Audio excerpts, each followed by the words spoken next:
to meet you. I always see you on TV, man. Nah, well. I got to touch you in the flesh. So how are you selling all this today? I'm in England. You want to come in? It's okay? Yeah, A lot of things you're going to hide. yeah. All right, come on now, sir. Thank you and all the best. All right. Are you living up the road? Yes, I'm living out on the Prospect side. You travel that way this morning. Right.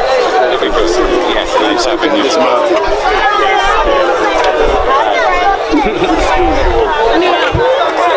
Emmanuel St. Martin. Are you teaching? I'm a teacher.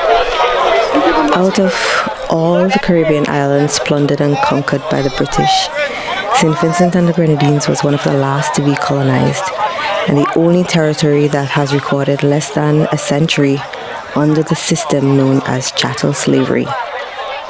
While African enslaved people on the neighboring islands such as Barbados, Grenada, and St. Lucia were toiling on sugarcane, cotton, and tobacco plantations for more than 130 years, slavers had just begun to import captured Africans into the island named by the indigenous people as Hairuna, land of the blessed. Today, the island is a tourist destination where the wealthy of Europe flock to relax and enjoy the paradise of island life. The memory of the millions of Africans who were stolen from their homes and forcefully transported to the Caribbean as enslaved, chattel, property of Europeans, have now faded away.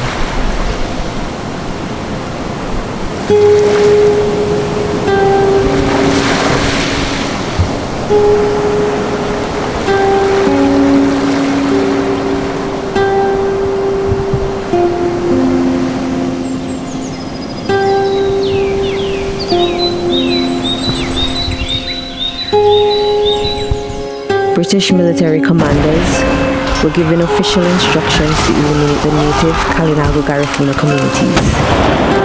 The natives mounted fierce resistance to the colonial effort, fighting the British forces in the First and Second Carib Wars. The resistance was eventually suppressed after 6 years. As punishment, the British rounded up thousands of black Caribs and exiled them to the island of Baliso, where starvation wiped out many of their numbers. The survivors who remained were left traumatized, some landless, and most still living on the fringes of the island. When you look at the history of the West Indies, St. Vincent is almost like a footnote.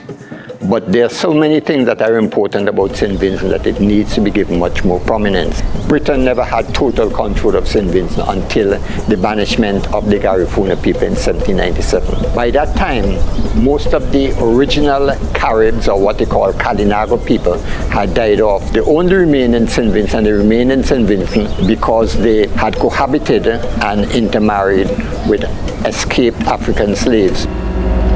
In any fort, you're expecting attacks from the sea. So your cannons are pointed looking for enemies, the French or whoever. In the case of St. Vincent, they were thrown inland because the real enemies were really the Garifuna, the indigenous people, who were not coming in boats but who were inland. That was how it was originally built. It was meant to deal with people who were attacking inland.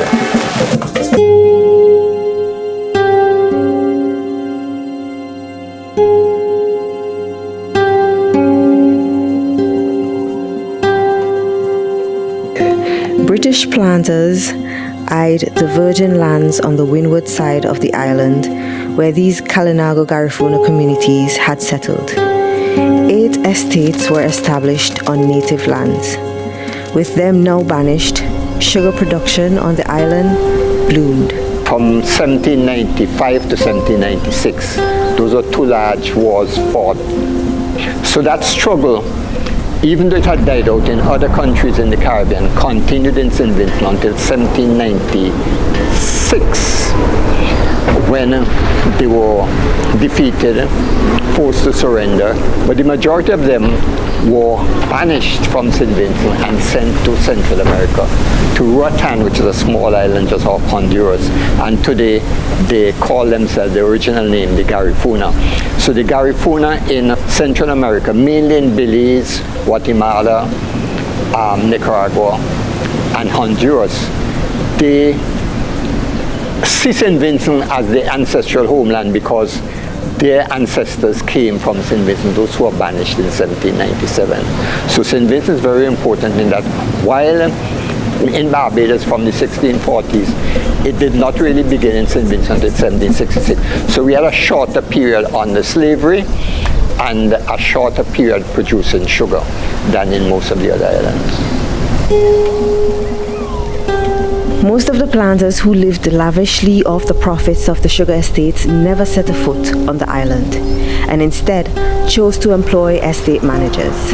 By the mid-1820s, St. Vincent and the Grenadines was one of the leading sugar-producing colonies, second only to Jamaica, supplying almost 15,000 tons to England by 1828.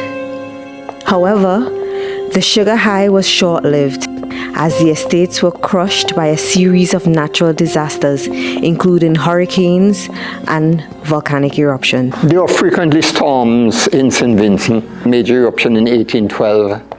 You had a hurricane in 1831.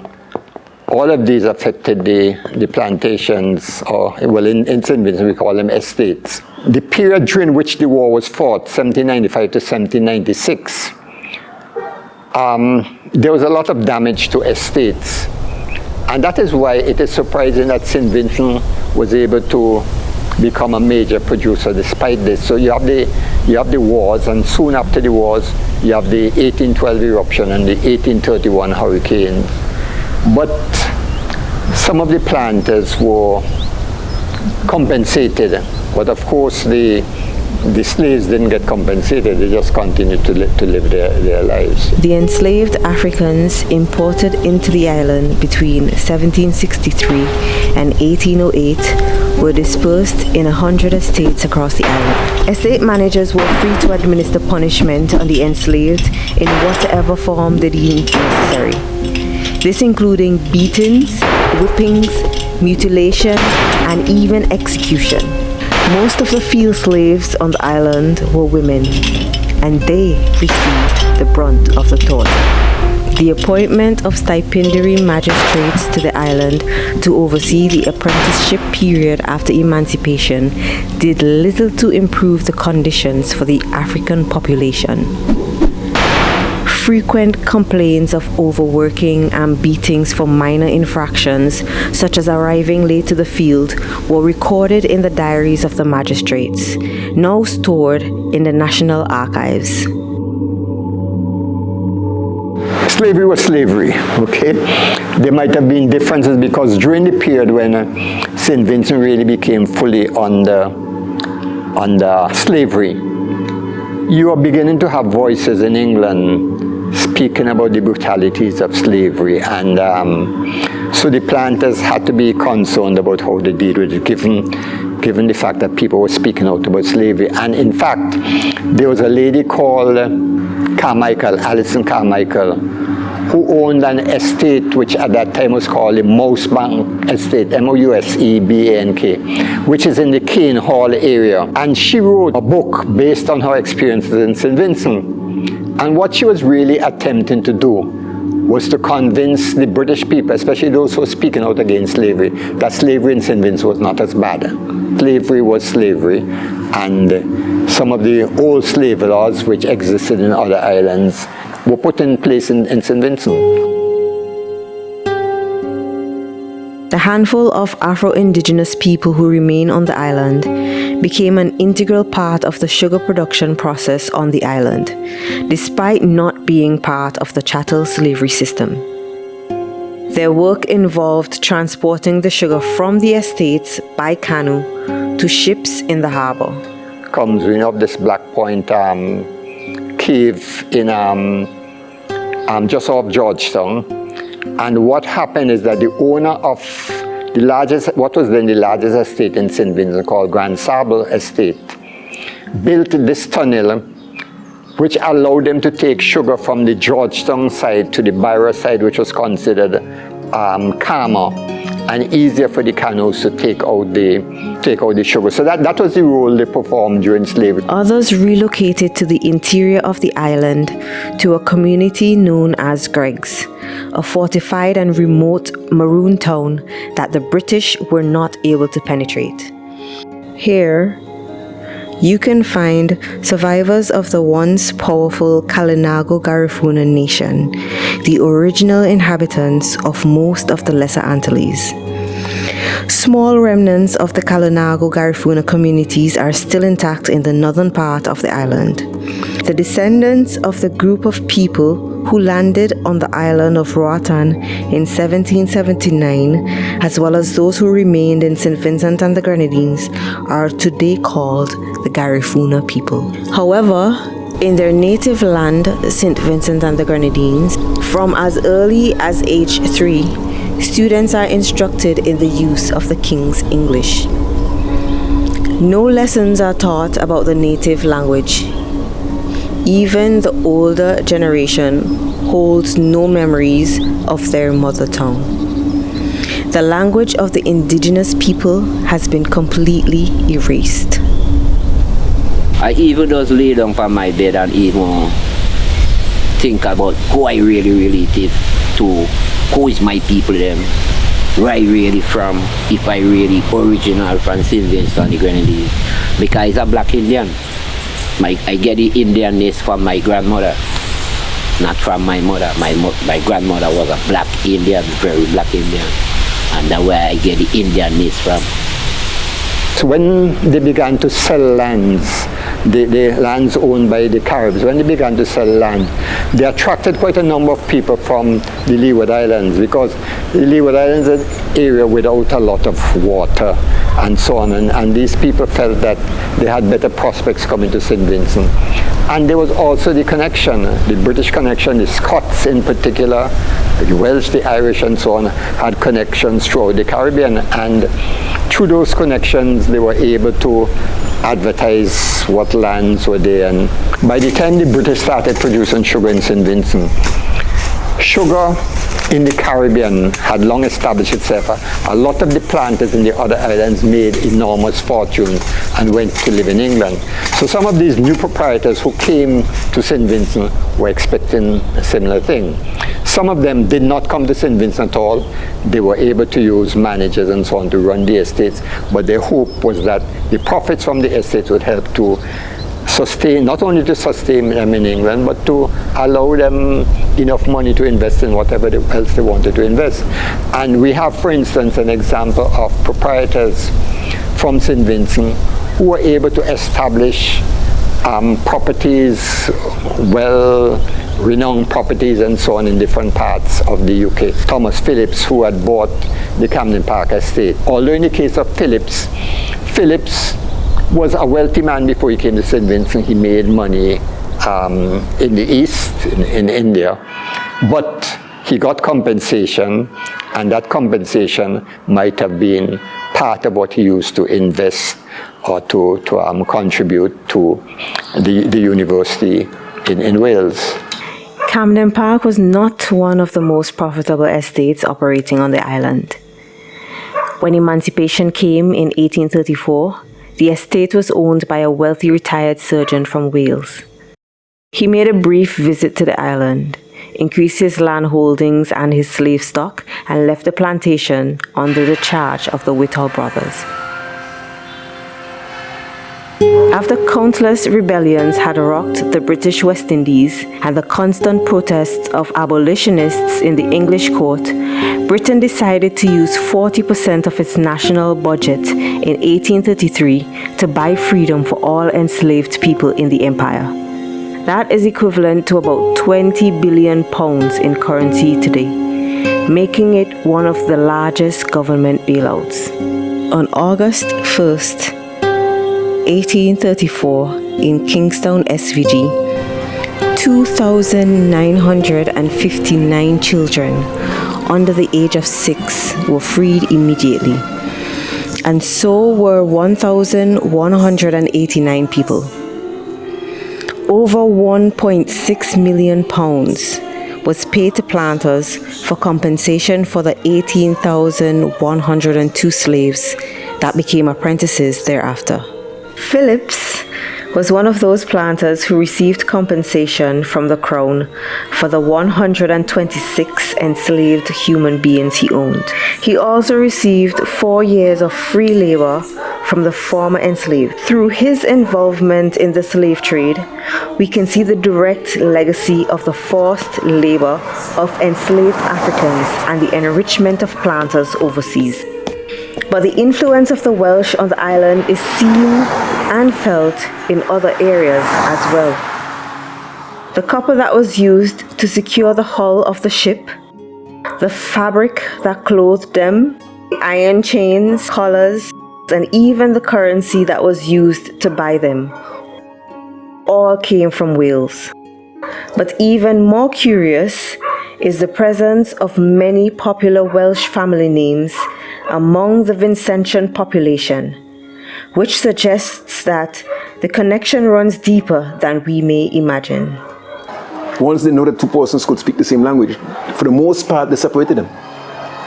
They separated them because they were fearful of the traditions of the Africans. The colonizers were superior with weaponry, but you could never take your eyes off a person with a arrow and bow. So they used to ensure that in order to keep down all the rebellions and all the insurrections, they separated them, divorced the language. They would put, if they know you from this tribe, you go in and some, they ain't putting two of you together in most of the tribes. And that's how they gave us their names.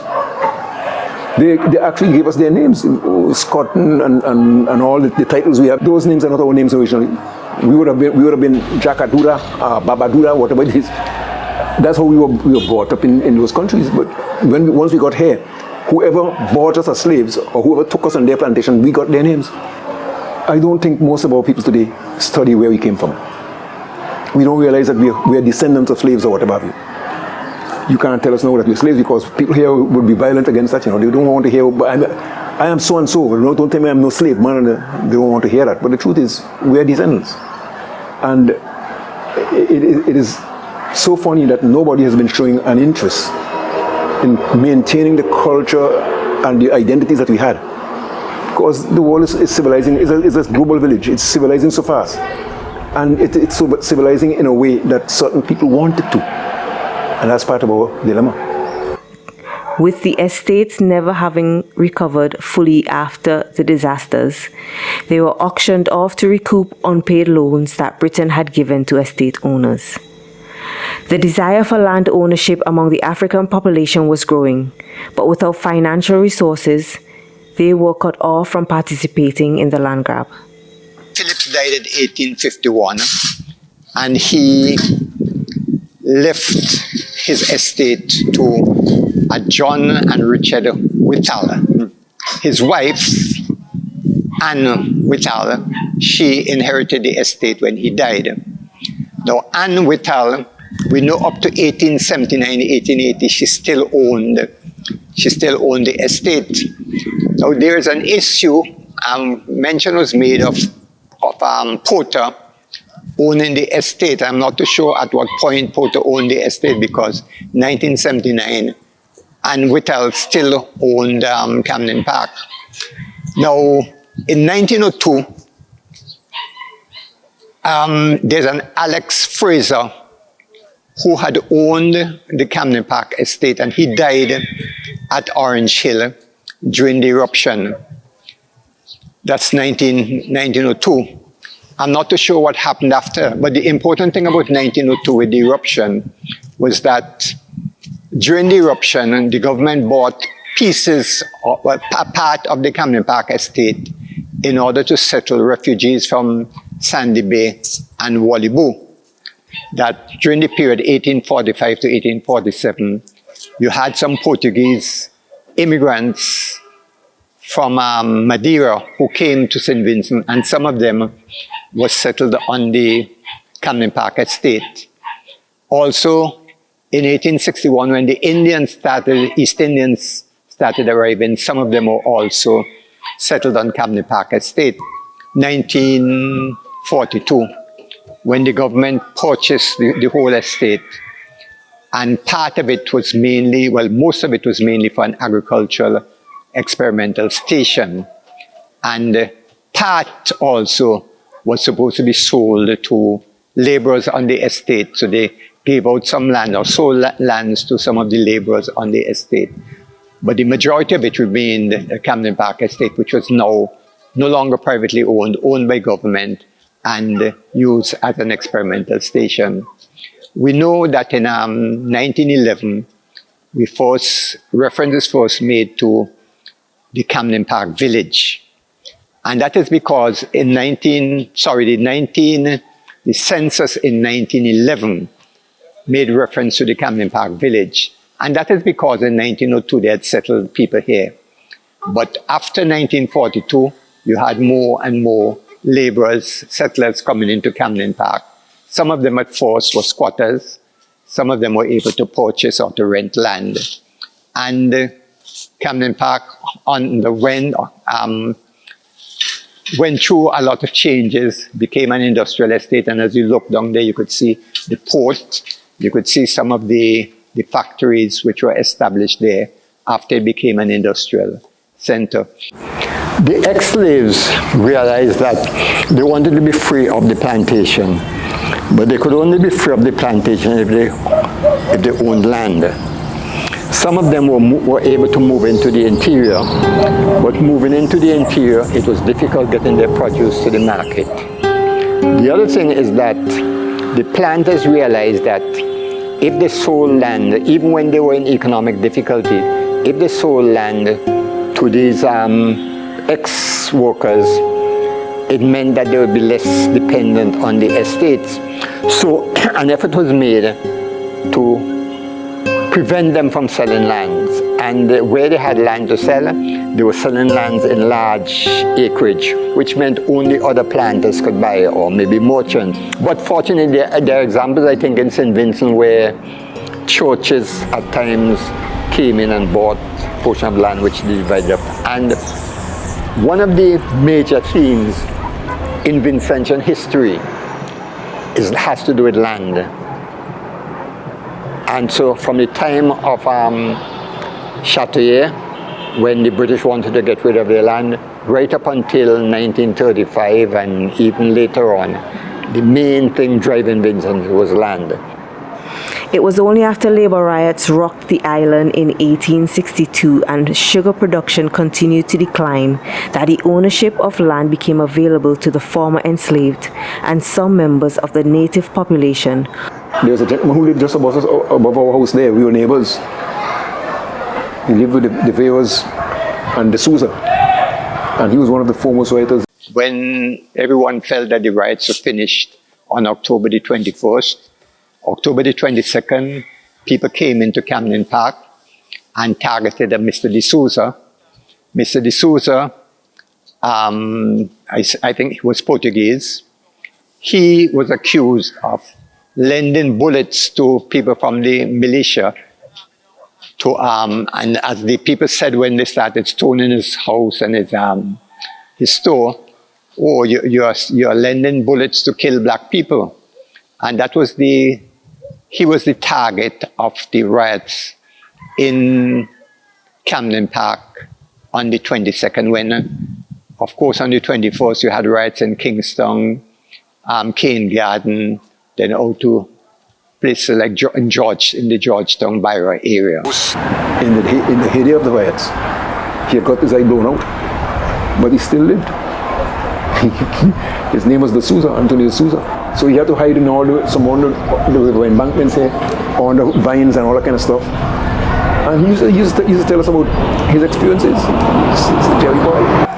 When them fellas come down there, cutlass and gun, he said he used to leave and go down in the back there, boy. Hide under the vines. And they come looking, they chopping, they can't find me.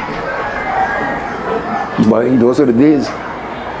And he would tell, the kind of experiencing, but it started over a halfpenny, a halfpenny.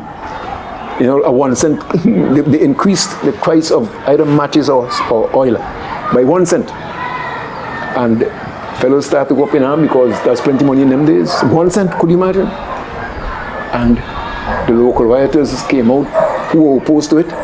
They went to McIntosh, who was the leader of the progressive movement at the time, George McIntosh, and he started igniting the people, organizing them. 1935 uprising was part of operations throughout the Caribbean. Not all the Caribbean colonies at that time, but St. Vincent was the second of the Caribbean colonies following St. Kitts.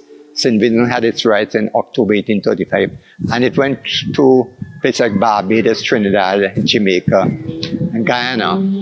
So the important thing is that the riots made the colonial authorities aware that something had to be done, that people were demanding certain things.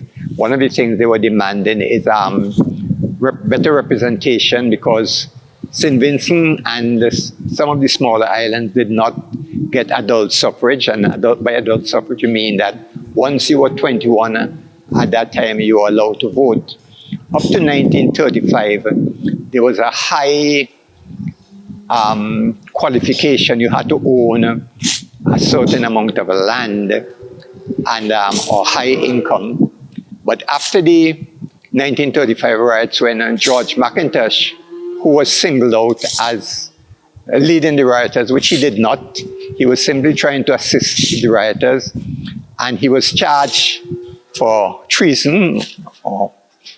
And when his case was dismissed, a number of the people, the ordinary folk in the country who assembled outside the courthouse, lifted him on their shoulders, and that was the start of something, because McIntosh realized that there were a number of people who were not represented, and based on that he formed his own working men's association.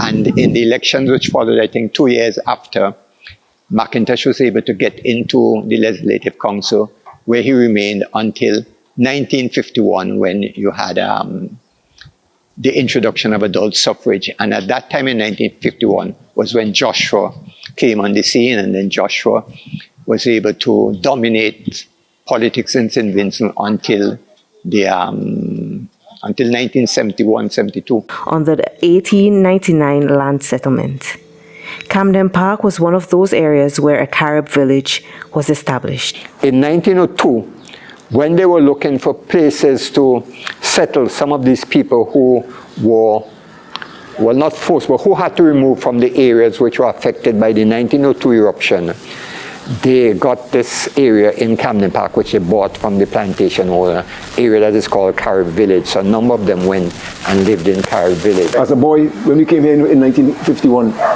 I never forget, we used to be like little bearskin boys, you know, running up and down because there used to be a canal that they used to open and close to control the river coming down. It was constructed of stone, and it went, there was a big gate in the middle. We used to walk from one side of the road to the next to go over the Carib. You could walk from the main road.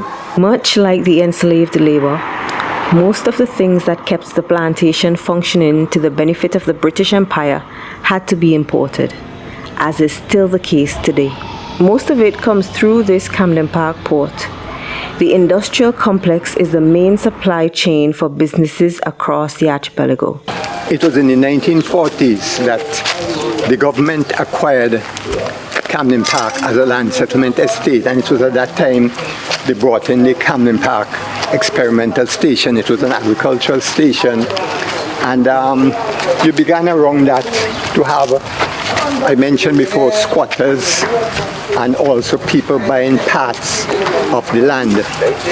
So what we see today is really the result of transformation over the years, because government then moved from a focus on agriculture to try to attract industries. And lately we have had the port, and we still have a lot of factories around, you know, the beer factory, we have container corporation and all of these. So as you look at Camden Park, it's really difficult to try and pull everything together, because things are scattered and some of them are buried and you're not even sure exactly what they were. But a number of them would have gone back to the days, definitely to the days of slavery and the production of sugar. The estate lands passed through the hands of many businessmen and has been rebranded and developed into the most industrial zone on the island, second only to the country's capital, Kingston. It is usually busy with container traffic and company vehicles. It is also where the most profitable business in the country can be found. But for those employed in Camden Park and for Vincentians in general, this wealth and land is not available to them. More than a century later, the stains of slavery still remain. The tradition still going on, my brother. It's never done. It's never end. The tradition of slavery with white people still going on, my brother. That not have no ending. We free in a sense is like walking up on a free wall and them kind of thing. But when you check in heaven, we still not free, my brother. Because really and truly, we still have to go to them to sort no things. And if we not go through them process, we not get nothing. So really and truly, we still have to go through them to sort no things and dog under them to sort no things still. So it could never done. When the British left, the country was still undeveloped. There were not many schools. And the important thing is that when the British came in, they came in not to develop the country for the benefit of the Vincentians, but to extract as much as they could from St. Vincent. So one of the things which is significant when people speak about reparations is the fact that the British left without even allowing, well, not allowing, but giving the countries, not only St. Vincent, but the other colonies, enough capital to be able to allow them to make a start on their own. They still became dependent on Britain and other countries. From the time of the Granadinas and the Garifuna, you had Britain exploiting the land. And in fact, St. Vincent at one point became the second largest producer of sugar in the Caribbean. And that is very significant because it meant that a lot of the profits from sugar production remain not to develop St. Vincent, but in England. So that when we speak about reparations, we're speaking not only about reparations for slavery, but reparations for the indigenous people, many of whom in 1797 were sent into exile in Central America, and their lands were taken. And it was those lands ranging from Grand Sable to right up to Fancy. It was those lands that were turned over or sold to planters who were able to develop the sugar industry. And the reason why St. Vincent became the second producer of sugar for a period of time was that they were able to occupy these lands, which are really very fertile virgin lands.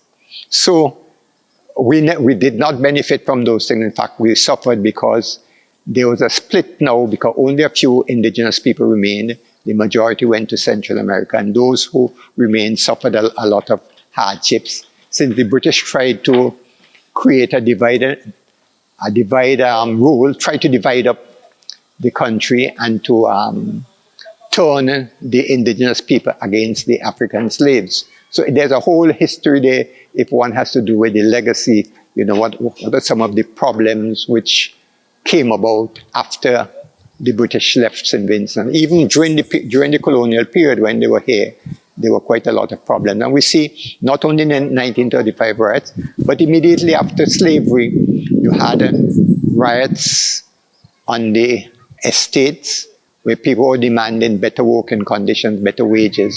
So there's a whole history that one could look at if one is dealing with the legacy of colonialism. The desire of the former enslaved to elevate their position could only be made a reality through land ownership. The subject of land, reclaiming and acquiring it, is a central focus of the people who were driven off of it and the ones who labored on it for free. Some Vincentians have been able to actualize this dream, while many others struggle to survive in the paradise of the sugarlands.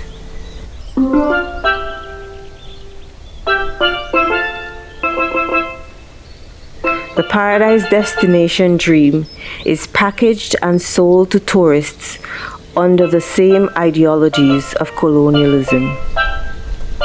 The island's thriving tourism industry is built on the backs of workers who clean, serve, and toil for meager wages. Mustique has always been a royally approved destination, dating back to Princess Margaret's days on the island. What is happening to the Grenadines as a whole is that when we speak about tourism, it's really about tourism for the rich.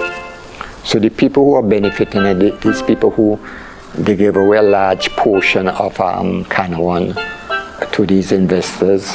The investors have changed, but the people who are living in Canouan now is as if they're living in a foreign land, you know, in terms of their liberty. Mustique is even worse because of the kind of regulations which are put in place.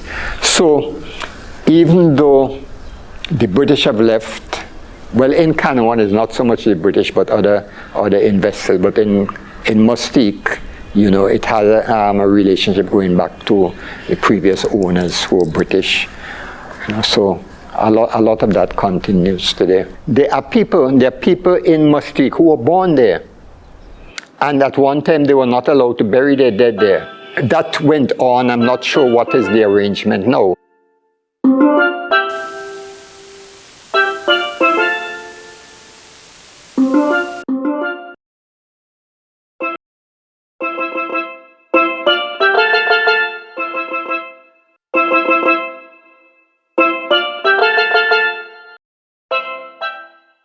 Compensation, and we need an apology from the Europeans.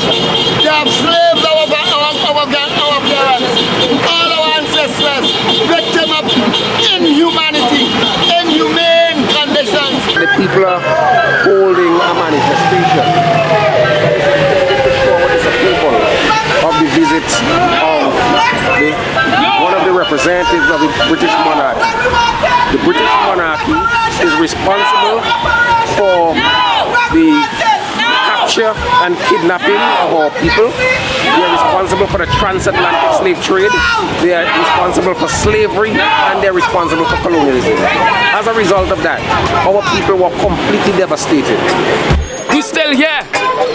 We still here, and we want reparations and compensation for the British genocide of our people, the Caminando people, the Garifuna people of St. Vincent and the Grenadines. We came out to show our solidarity with the cause of reparation. Each one here could say they're reparationists. We're looking for our grandfathers' back pay. We're looking for payment for the wrongs that was committed against our people. We're looking that the Queen of England and all her descendants must apologize, must give us what is duly ours. Reparations is a must. We hope that this fight would continue, ones and ones would learn, and the persons who are seen in the public would get a gist of what reparation is, and would also stand in this fight. Because this is not a today thing, this is a continuous fight until the day when the Queen of England and her descendants acknowledge the wrong that they have committed. And acknowledging this wrong, they would apologize, and they would look to restore and repair the wrong that they have done. So with repairing that wrong, we ask that they pay up. They pay from the monies that they have gathered and amassed, the gold that they have stockpiled, the golden carriages that they have, all the diamonds that they have, and all the artifacts that they stole. It's not something that is unjust that we're asking. You worked our grandfathers and grandmothers and our aunties and our uncles without pay for 400 years. So now we're asking that you pay the labor that you achieved, that you acquired. We're asking that you pay for the loss of life. We're asking that you pay for the emotional damage, the post-traumatic stress syndrome that we still have facing today. We're asking that you pay up for the Willie Lynn syndrome that we still suffer from today. You understand? We're asking that you pay up. The time is now. We're fed up. We reach to the point where there's no more smiley faces when they come to the Caribbean. And you can see the trend that's been happening throughout the region. Persons have reached their limit. admit. We're no longer going to be docile peasants and say, okay, we welcome you, Queen and King of England and your descendants. No, you need to know that what you did was wrong. You need to know that the wealth that you have sitting on and your castles and all your wealth was acquired through an atrocity, through a genocide, through a holocaust. And you need to admit and correct that wrong.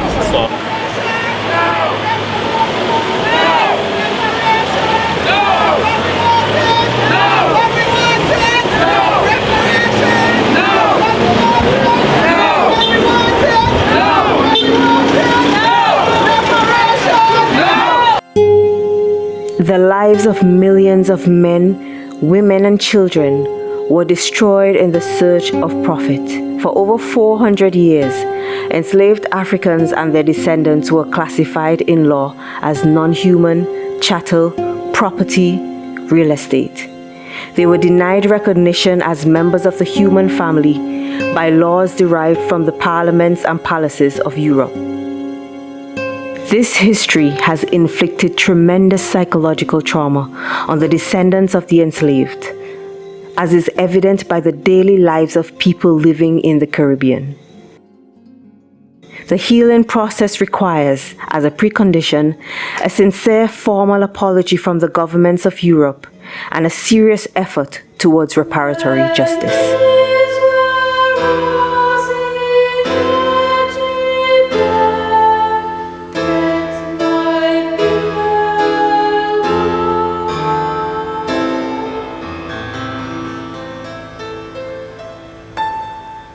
Thank you.